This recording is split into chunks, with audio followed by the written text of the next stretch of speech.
Pemerintah bakal memungut pajak penghasilan dari pedagang online di platform e-commerce.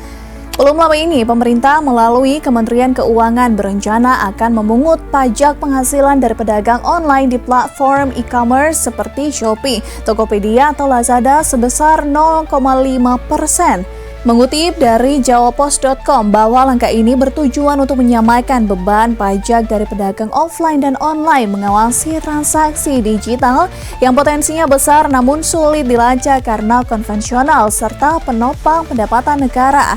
Kebijakan ini ditargetkan kepada UMKM yang berpenghasilan per tahun sebanyak 500 juta rupiah hingga 4,8 miliar rupiah.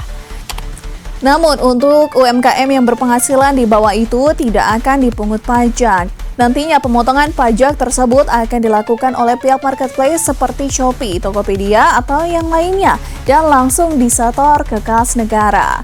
Pajak 0,5% untuk pedagang e-commerce ini merupakan langkah strategis pemerintah untuk beradaptasi dengan pesatnya perkembangan ekonomi digital saat ini. Nah, bagaimana tanggapan Sobat Kawanua dengan kebijakan pemerintah ini?